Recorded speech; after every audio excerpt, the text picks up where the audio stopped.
Annyeong! Welcome to Dollightful! You done snapped a doll neck again, didn't you? Whether it's because you rushed it or just bad luck, don't worry, we've all been there and I've got 3 different methods of fixing the neck peg to show you. Keep in mind there are infinite ways to break the neck peg, so it will take some creativity on your part to fix your doll's particular problem. Nonetheless, I hope the methods I present in this video can provide you with a jumping off point, if nothing else. Let's begin! Prepping the broken doll. It's very possible the neck peg snapped in the doll's head, like what happened to my Cleo doll here. Before we can start fixing her, we must first extract the peg. This is done in a similar way to hair extraction, just more fiddly. Heat up the head in boiling water to get it nice and squishy, and then poke the broken neck peg fully inside the head. Then squish the head around and jostle it until the peg has turned 180 degrees.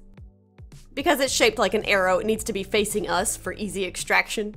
Turning it around and getting hold of the thing is the hardest part, but once you do it, it's easy to pull out. If you plan on giving the doll a wig instead of rerouting it though, you might save yourself the trouble and just cut the head open. You'll also want to remove any leftover debris from the neck area too. Easier said than done, but take it slow and use sharp instruments for the cleanest results. If you ever feel like you're going to further damage the neck, stop. It's easier to work around stuff like this than create more problems. Just leave it if it seems too fragile. Method 1. Neck bar reconstruction. Let's begin with my Laguna doll. While the neck peg stayed intact, the neck bar slipped up and even cracked the mold open. In an ideal world, you could simply heat up this area, slip the neck peg back on, and glue it closed again. However, I felt like I was going to further break the doll, so I ceased that operation. Instead, we shall construct a new neck bar. Fully remove the existing one first. I found wood carving tools to be the most useful in this scenario.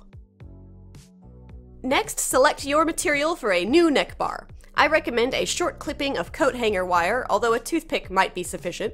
Whatever you have on hand. Choose the drill bit that most closely matches in size, and drill a hole straight through the neck. Now instead of front to back, like the manufacturers did, we'll be going side to side. This is because the fix will be slightly visible, and it's better to have the repair job out of sight on the sides than front and center on the doll. This does mean drilling right where the seam is, so pinch it closed tight with a gloved hand and be careful. Nailed it. Slip in your coat hanger wire and mark how long it needs to be. Slightly shorter is better than too long. You don't want the new neck bar to stick out and interfere with the head's movements. Sand down the cut wire's edge so that it's not so sharp and dangerous. And now we're ready for assembly. Reinsert the neck peg and turn it 90 degrees to line up with the new holes. Poke the wire through. Make sure it lines up nice and flush and doesn't stick out the sides. That looks good. And glue it in place. I'm using super glue. Paint it over the wire, slosh it in the hole, and also scrape it over the gap formed by the mold splitting open. Also dab a bit over the small break at the top of the neck, just to ensure it doesn't break any further.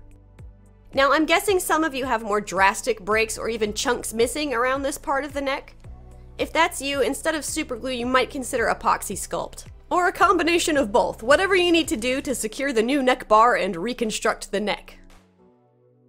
Once your glue or epoxy is dry, sand it down smooth and voila! Beautifully fixed neck peg. You can go the extra mile of painting over the small holes we've made if you'd like to completely hide them. A combination of acrylic paint and matte varnish works remarkably well on dolls, even for areas like this that rub together. Here's Manny the mannequin to demonstrate. However, leaving it just like this is also perfectly fine in my opinion. It might get covered up by clothing or hair anyway, depending on what you do with your custom. So that's method 1. Method 2. Ball jointed doll style, elastic and hook. What do you do if the neck peg broke? Well, it's basically useless to us now, I'm afraid. Be gone! This neck bar is okay though, so we can still use it. If your doll's neck bar is broken, refer to the previous method to make a new one. Line up the head and neck, and choose a spot near the top of the head. Before you decide, consider what hair this doll will have. Will you do a reroot, glued-on hair, or a wig?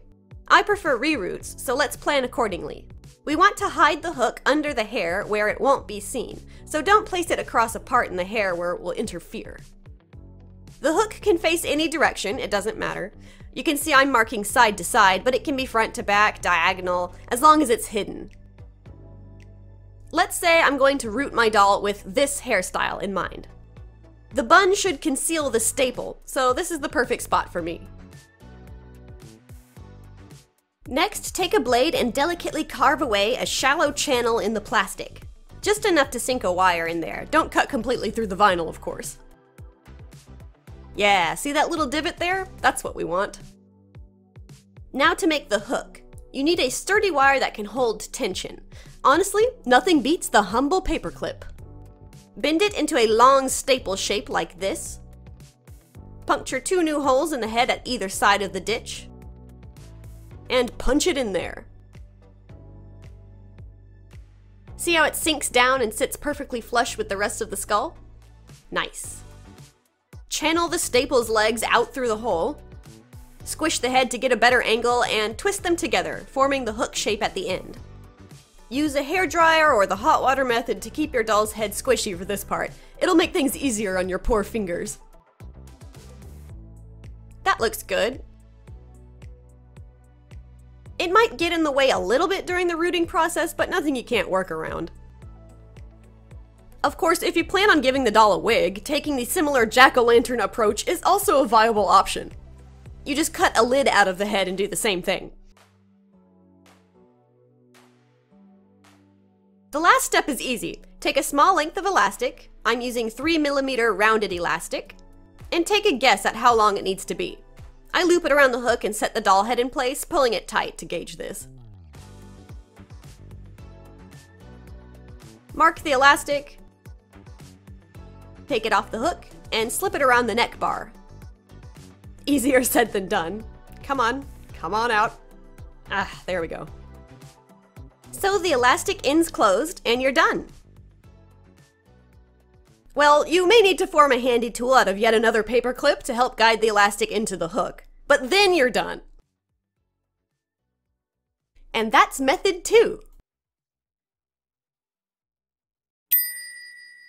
Method 3, the sculpted peg.